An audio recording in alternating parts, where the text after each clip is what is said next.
Boxing update mga tol, Devin Haney tinawag na overrated. Ayon nga po dito sa report ng Boxing News 24. Many fans consider Haney the weakest of the 4 champion at 140 because of his questionable chin and his fighting style, which involves a lot of clinching, jabbing and moving around the ring. Si Devin Haney raw ang pinakamahinang champion ngayon sa 140. Sabi nga ng Boxing News 24, Haney would lose to all those champions and likely get knocked out if he couldn't clinch excessively once he was hurt, as we saw in his fight with Ryan Garcia. So kung lalabanan daw ni Devin Haney itong mga karibal niya ngayon sa 140 pounds, baka raw ma-knockout lang si Devin Haney. Mahina raw kasi ang panga ni Devin Haney at yung fighting style niya. Kung masasaktan na mas marami na ang yakap. Kaya tinawag ngayon na overrated champion itong si Devin Haney. Matapos makita ang kahinaan niya kontra Ryan Garcia, parang hindi na raw interesado yung mga fans na makita pa si Devin Haney. Mahina na nga ang panga at panay-yakap pa ang ginagawa tuwing masasaktan.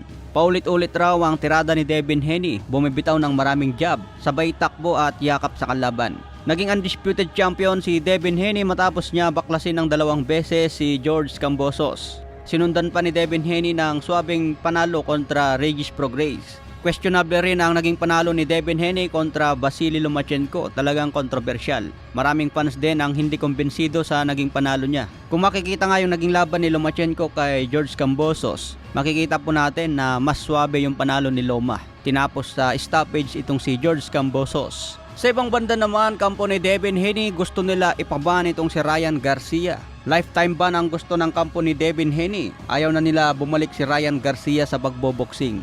Sobrang nasaktan nga po ang kampo ni Devin Haney sa nangyaring pagkatalo.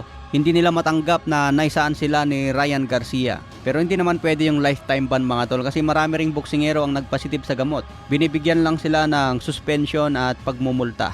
Kailangan lang gawin ni Devin Haney ngayon na magbalik na lang na mas malakas. Kalimutan na niya ang pagkatalo kay Ryan Garcia. Patunayan na lang ni Devin Haney na siya ang pinakamalakas sa 140 pounds. Makipag-unification sa ibang champion.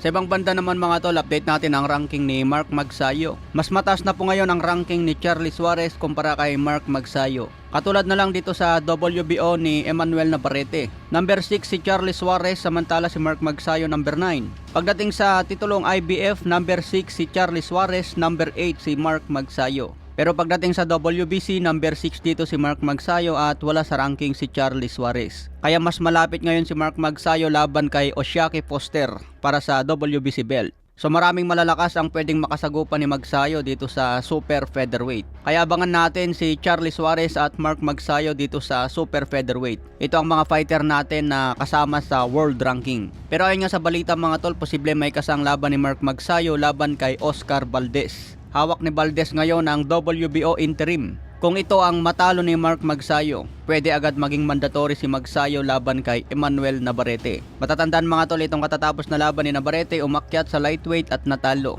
Kaya malamang babalik ito sa super featherweight.